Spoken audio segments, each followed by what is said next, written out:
बिस्मिल्लाहिर्रहमानिर्रहीम। अस्सलाम वालेकुम डियर स्टूडेंट्स, मैं हूं आपका फिजिक्स टीचर हमज़ा अख्तर और आप देख रहे हैं हमारा यूट्यूब चैनल लर्निंग हाउस। आज हम चैप्टर 11 के एक्सरसाइज के शॉर्ट क्वेश्चन सॉल्व करेंगे जिन्हें आपकी बुक में स्ट्रक्चर्ड क्वेश्चंस का नाम दिया गया है। क्वेश्चन नंबर 1 है हमारे पास, how is the sound produced, कि साउंड कैसे प्रोड्यूस होता है। इसका आंसर है sound is produced by vibrating sources placed in a medium. जब हम किसी भी मीडियम में वाइब्रेटिंग सोर्स को रखते हैं तो उस वाइब्रेटिंग सोर्स से क्या प्रोड्यूस होती हैं, साउंड्स प्रोड्यूस होती हैं। Without these vibrations no sound can be produced. अगर वो जो सोर्स है वो वाइब्रेट नहीं करता तो वहाँ से कोई भी साउंड प्रोड्यूस नहीं होगा।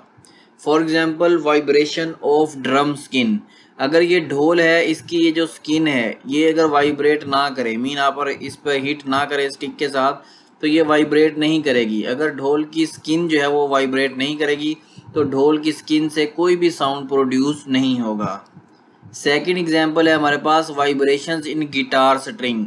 अगर आप ये गिटार के साथ लगी स्ट्रिंग में वाइब्रेशंस करवाते हैं तो स्ट्रिंग की वाइब्रेशन से साउंड प्रोड्यूस होंगी। इन शॉर्ट, साउंड को प्रोड्यूस होने के लिए वाइब्रेटिंग सोर्स की ज़रूरत होती है। अगर उस मीडियम में वाइब्रेटिंग सोर्स मौजूद होगा, इन शॉर्ट साउंड प्रोड्यूस करने के लिए वाइब्रेटिंग सोर्स का होना ज़रूरी है। क्वेश्चन नंबर 1 का बी पार्ट है हमारे पास, with the help of a diagram describe how compressions and rarefactions are produced in the air near the source of sound.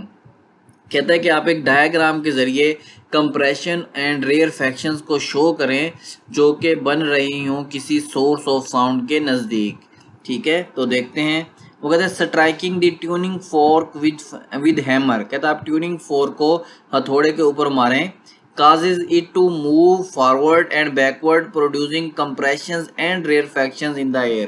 अगर आप ट्यूनिंग फोर्क को हैमर पर मारें या हैमर को ट्यूनिंग फोर्क पर मारें तो क्या होगा, ट्यूनिंग फोर्क के जो प्रोंग्स होंगे वो वाइब्रेट होना स्टार्ट कर देंगे। उनकी वाइब्रेशन से एयर में अल्टरनेटिव कंप्रेशंस एंड रेयरफैक्शंस बनेंगे। किस तरह, हम एक डायग्राम के जरिए देखते हैं। ये देखें, ये होता है ट्यूनिंग फोर्क, ये यू शेप आपके पास जो है वो ऑब्जेक्ट है, ये कहलाता है ट्यूनिंग फोर्क। आप जैसे ही हथौड़े के साथ रबड़ के बने हुए हथौड़े को इस पर मारते हैं या इसे जो है वो रबड़ के हथौड़े पे मारते हैं तो इसके ये जो प्रोंग्स हैं, इसकी ये जो टांगे हैं, ठीक है, ये दोनों प्रोंग्स क्या करते हैं, ये वाइब्रेट होना स्टार्ट कर देते हैं। ये जैसे ही वाइब्रेट होना स्टार्ट करते हैं तो हमारे पास एयर में अल्टरनेटिव कंप्रेशंस एंड रेयरफैक्शंस बनते हैं। वो वाला रीजन जहाँ पर एयर के पार्टिकल्स पास पास होते हैं उन्हें हम कंप्रेशन का नाम देंगे, और वो वाले रीजन्स जहाँ पे एयर के पार्टिकल्स दूर दूर होंगे उन्हें हम रेयरफैक्शंस का नाम देंगे।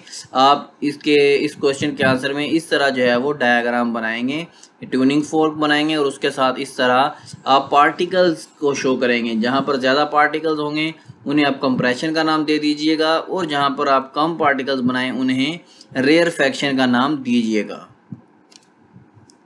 क्वेश्चन नंबर 2 का ए पार्ट है हमारे पास, why are sound waves referred as mechanical waves. कहता है कि साउंड वेव्स को मैकेनिकल वेव्स क्यों कहा जाता है, क्या वजह है कि साउंड वेव्स को मैकेनिकल वेव्स का नाम दिया गया है।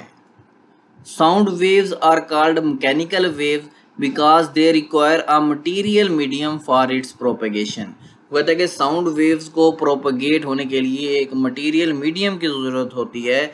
इसी बेस पे, इसी वजह से हम साउंड वेव्स को मैकेनिकल वेव्स का नाम देते हैं, क्योंकि मैकेनिकल वेव्स की डेफिनेशन में हमने पढ़ा था ऐसी वेव्स जिनको प्रोपगेट होने के लिए मीडियम की ज़रूरत हो, ऐसी वेव्स को हम मैकेनिकल वेव्स का नाम देंगे। चूँकि साउंड को प्रोपगेट होने के लिए मीडियम की ज़रूरत होती है इसीलिए हम साउंड वेव्स को मैकेनिकल वेव्स कहते हैं। क्वेश्चन नंबर 2 का बी पार्ट है, sound require a material medium for its propagation, cite an experiment to prove this statement. कहता है कि साउंड को ट्रैवल होने के लिए एक मटीरियल मीडियम की ज़रूरत होती है, एक एक्सपेरिमेंट के ज़रिए इस स्टेटमेंट को साबित करें।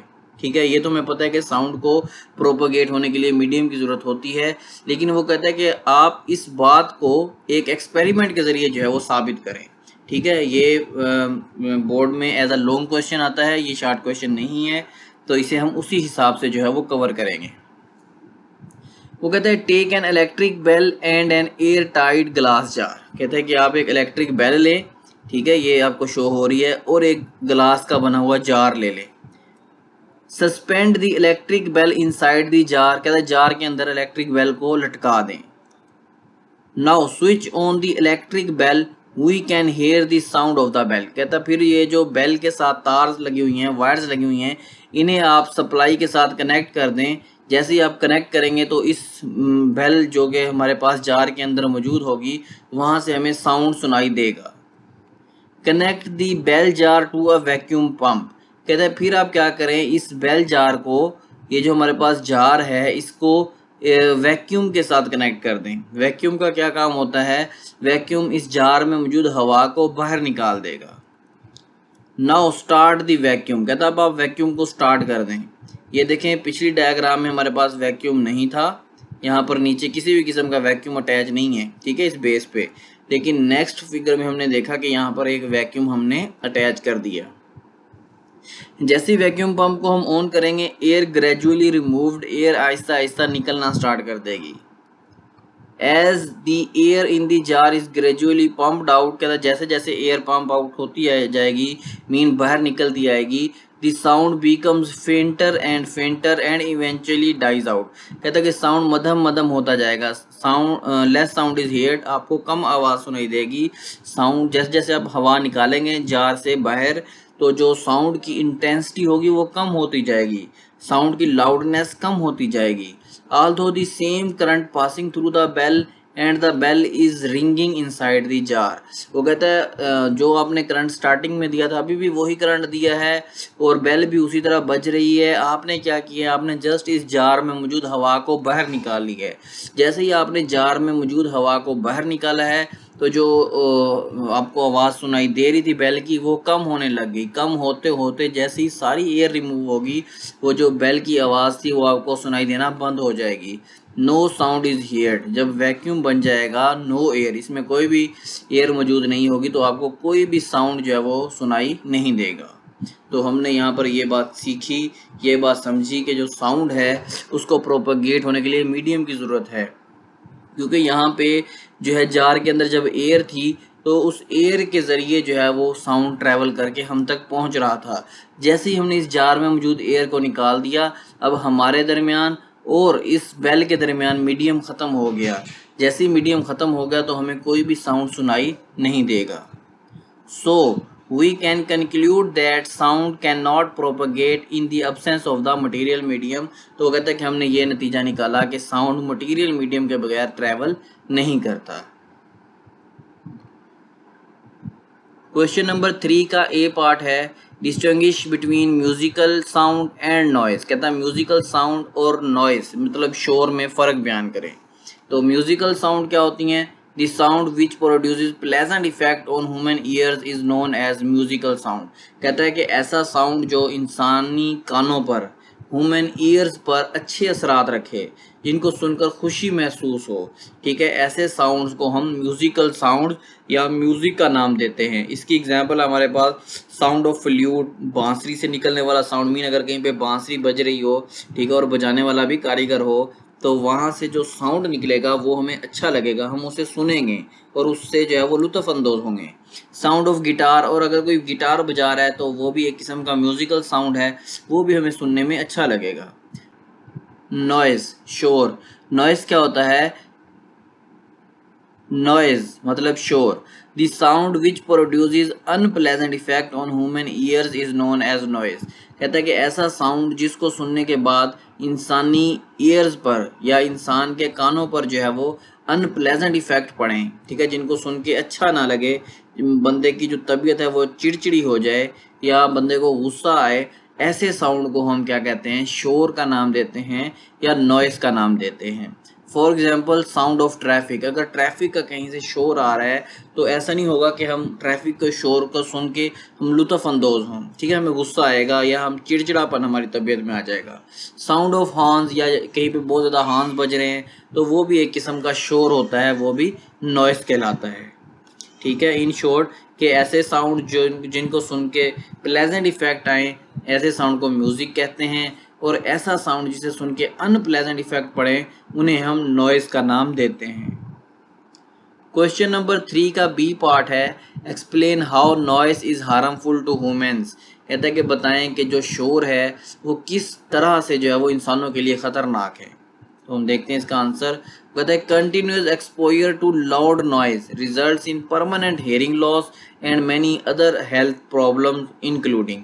कहता है कि अगर आप मुसलसल जो है वो नॉइस को सुनते हैं या आपका जो है वो शोर से मुसलसल सामना रहता है, आप तो आपको क्या हो सकता है, परमानेंट हेयरिंग लॉस। तो ऐसा हो सकता है कि आप मुकम्मल तौर पर जो है वो बहरे हो जाएं, कि आपकी जो सुनने की ताकत है वो जो है वो ख़त्म हो जाए। And many other health problems, और इसके साथ कोई दूसरे प्रॉब्लम्स भी हो सकते हैं। कौन कौन से? हाई ब्लड प्रेशर, के बहुत ज़्यादा शोर होने की वजह से अक्सर जो है वो ब्लड प्रेशर बढ़ जाता है। दूसरी, हार्ट डिजीज़, के इंसान के दिल को बीमारियां लाहक हो सकती हैं मुसलसल जो है वो शोर वाली जगह पर काम करने से। डिप्रेशन, इंसान जो है वो डिप्रेशन का मरीज़ हो जाता है कि जब बहुत ज़्यादा शोर हो वो ना तो सही से सोच सकता है और ना कोई एक्टिविटी सही से परफॉर्म कर सकता है। और जब उसकी एक्टिविटीज़ सही से परफॉर्म नहीं होती, लेट्स सपोज एक स्टूडेंट ही है और वो किसी ऐसी जगह पर रहता है जहाँ पे मुसलसल शोर होता है, तो वो क्या करेगा, वो जो है वो अपनी स्टडी पे फोकस नहीं कर पाएगा, ना ही कोई चीज़ याद कर पाएगा, ना ही कुछ अच्छा सोच सकेगा। तो इस वजह से जब उसका काम प्रॉपर नहीं होगा तो वो डिप्रेशन का मरीज़ हो जाएगा। ठीक है, डिप्रेशन का शिकार हो जाएगा, तो वो जो है वो अपने जो एक्टिविटीज़ हैं उनको प्रॉपरली परफॉर्म नहीं कर पाएगा। नेक्स्ट है लैक ऑफ स्लीप। ज़ाहिरी बात है जहाँ पर शोर हो वहाँ पर बंदा जो है वो सुकून से सो भी नहीं सकता। जैसे ही सोए फिर शोर की आवाज़ आए तो दोबारा उसकी जो नींद है वो डिस्टर्ब हो जाएगी। लास्ट है मेंटल स्ट्रेस। ज़ाहिरी बात है जब बहुत ज़्यादा शोर होगा तो इंसान जो है वो ज़हनी तौर पर जो है वो डिस्टर्ब रहेगा, और जब इंसान ज़हनी तौर पर डिस्टर्ब रहता है तो उससे ना ही कोई एक्टिविटीज़ सही से परफॉर्म होती हैं, ना ही वो सही से किसी को रिस्पॉन्स कर पाता है, ना ही कुछ सोच पाता है। तो इन सारी चीज़ों से जो है वो इंसान के जहन पर दबाव पड़ता है। ठीक है, तो इसलिए जो है वो जो शोर होता है इंसानों के लिए जो है वो हार्मफुल है। क्वेश्चन नंबर 4 का ए पार्ट है, डिफाइन द क्वालिटी और टिम्बर ऑफ अ साउंड। कहता है क्वालिटी या जिसका दूसरा नाम है टिम्बर, कहता है इसे डिफाइन करें। In modern English timber means the quality of a sound. कहता है कि इंग्लिश जो मॉडर्न इंग्लिश है वहाँ पर टिम्बर का मतलब क्या होता है, quality of a sound. Quality या टिम्बर ये एक ही चीज़ के दो नाम हैं। It is a characteristic of sound that distinguish between two sounds of same loudness and pitch। कहता है कि टिम्बर या क्वालिटी ये ऐसी करेक्टरिस्टिक है साउंड की जिसमें हम दो ऐसी साउंड्स के दरमियान डिस्टिंग्विश कर सकते हैं जिनकी लाउडनेस और पिच दोनों सेम हो। भले दोनों सोर्सेज की लाउडनेस और पिच सेम हो, हम उनकी क्वालिटीज़ की बेस पे उन दोनों साउंड में जो है वो फ़र्क बयान कर सकते हैं। किस तरह? कहता है for example we can distinguish between the sounds of guitar and drum being played inside the room on the basis of their qualities. कहता है कि अगर रूम के अंदर गिटार और ड्रम दोनों एक ही टाइम पर बजाए जाएं और दोनों सेम लाउडनेस और सेम पिच के साथ बजाए जाएं, तो हम चाहे रूम के बाहर खड़े हों, हम रूम के बाहर खड़े होकर भी बता सकते हैं कि कौन सी जो साउंड है वो गिटार से निकल रही है और कौन सा साउंड जो है वो ड्रम से आ रहा है। किस वजह से हम बता पा रहे हैं? क्योंकि हमें गिटार से निकलने वाले साउंड की क्वालिटी का भी पता है और ड्रम से निकलने वाले साउंड की क्वालिटी का भी पता है। ठीक है, तो on the basis of their qualities we can distinguish between two sounds having same loudness and pitch. Question number 4 का बी पार्ट है, is it possible that two और more waves from different musical instruments combine to form a single wave. कहता है क्या ये possible है कि दो डिफरेंट सोर्सेज से जो है वो साउंड वेव्स आएँ और वो मिलकर एक जो है वो नई वेव बना दें। कहता है क्या ये बात पॉसिबल है? तो इसका आंसर देते हैं। वो कहता है कि येस इट इज़ पॉसिबल। कहता है जी हाँ ये चीज़ पॉसिबल है। किस तरह? वो कहता है व्हेन टू और more waves from different musical instruments combine. कहता है जब दो डिफरेंट म्यूजिकल इंस्ट्रूमेंट से निकलने वाले साउंड वेव्स कंबाइन होते हैं, मिलते हैं, they form a new wave pattern, तो उनसे एक न्यू वेव पैटर्न बनता है। This phenomena is known as interference of wave, और इस फेनोमिना को हम इंटरफेरेंस ऑफ वेव्स का नाम देते हैं कि वेव्स आपस में इंटरफेयर कर रही हैं। एक दूसरे में ऐड हो रही हैं या एक दूसरे के इफेक्ट को कैंसिल कर रही हैं। ठीक है, तो यहाँ पर आप देख भी सकते हैं, लेट्स सपोज ये कोई वेव एक्स है, ये कोई वेव वाई है। ठीक है, पर्पल कोई वेव एक्स है, ये इस तरह जा रही है, और वेव वाई भी बिल्कुल जो है वो वेव एक्स को फॉलो कर रही है। मींस क्रस्ट के साथ जिस तरह इसका पहले क्रस्ट आया है, वेव वाई का भी क्रस्ट है। वेव एक्स का ट्रफ आया तो वेव वाई का भी क्या आ गया, ट्रफ आ गया। तो अगर इन दोनों साउंड्स को, इन दोनों जो है वो हमारे पास ये वेव्स हैं साउंड की, इन दोनों को अगर हम ऐड करेंगे तो क्या होगा, ये जो रिजल्टिंग वेव है, resulting wave Z mean X and Y, इन दोनों को प्लस करने से जो जेड वेव हमारे पास बनी है उसका क्या होगा, उसका एम्पलीट्यूड बढ़ जाएगा। ठीक है, इन दोनों के क्रस्ट जो है वो ऐड होकर एक बड़ा क्रस्ट बना देंगे, और इन दोनों के ट्रफ चूंकि इन फेज हैं, ये दोनों मिलकर जो है वो ट्रफ के एम्पलीट्यूड को भी क्या कर देंगे, बढ़ा देंगे, और जो रिजल्टिंग वेव होगी उसका एम्पलीट्यूड ज़्यादा होगा और उसकी जो साउंड की इंटेंसिटी होगी वो भी क्या होगी, ज़्यादा होगी। और ऐसी इंटरफेरेंस को हम कंस्ट्रक्टिव इंटरफेरेंस का नाम देते हैं, जिसमें दो वेव्स ऐड होकर एक न्यू वेव बनाए जिसका एम्पलीट्यूड बढ़ जाए। ठीक है, इसी तरह अगर इस तरह हो कि कोई वेव एक्स हो वो इस तरह जा रही हो और वेव वाई की जो मूवमेंट हो वो इस तरह से हो, मीन अगर वेव एक्स का क्रस्ट आता है तो वेव वाई का ट्रफ आए उसी टाइम में, और हम इन दोनों वेव्स को ऐड करें तो इसका क्रस्ट ये दूसरे के ट्रफ के साथ जब मिलेगा, ये दोनों एक दूसरे के इफेक्ट को कैंसिल कर देंगे, तो हमारे पास जो रिजल्टिंग वेव होगी वो बिल्कुल एक स्ट्रेट लाइन आ जाएगी। ठीक है, किसी भी किस्म की जो है वो हमारे पास एम्पलीट्यूड में इंक्रीमेंट नहीं आएगा, एम्पलीट्यूड बल्कि कम हो जाएगा, और इस तरह की इंटरफेरेंस को हम डिस्ट्रक्टिव इंटरफेरेंस कहते हैं। अगर आपने अभी तक हमारा चैनल सब्सक्राइब नहीं किया तो इसे सब्सक्राइब करें, लाइक करें, शेयर करें, ताकि आने वाली हर वीडियो आप तक पहुंचती रहे। Thanks for watching.